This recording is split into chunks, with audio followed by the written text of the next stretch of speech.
Pemirsa, petugas gabungan dari Satpol PP, Polisi Syariat, dan TNI Polri Kabupaten Aceh Barat terpaksa menutup dan menyegel sebuah tempat penginapan di Kota Melabuh.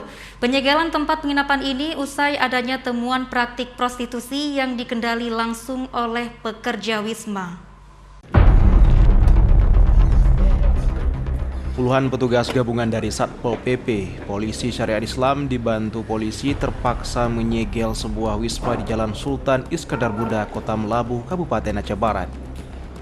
Tempat penginapan ini disegel karena disinyalir menjadi tempat praktik prostitusi yang dikendali langsung oleh pemilik wisma.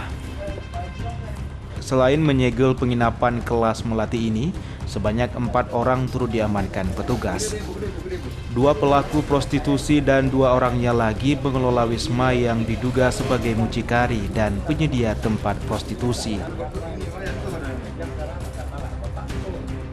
Dalam penyelidikan petugas, untuk bisa melakukan prostitusi di wisma ini, pelanggan harus membayar sebesar 2 juta rupiah untuk biaya kamar selama 1 hari.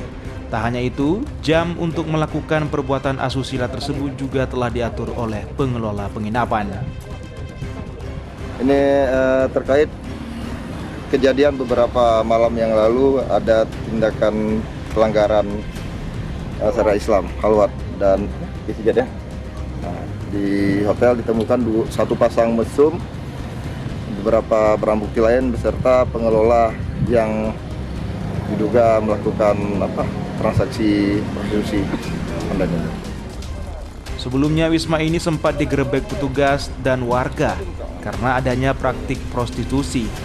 Dari hasil penggerebekan, petugas mendapati 2 orang pelaku mesum, termasuk alat kontrasepsi. Wisma tersebut kini telah disegel dan para pelaku terancam hukuman cambuk di depan umum, sesuai dengan kanun syariat Islam yang berlaku di Aceh. Dari Kabupaten Aceh Barat, Afsah Ainus melaporkan.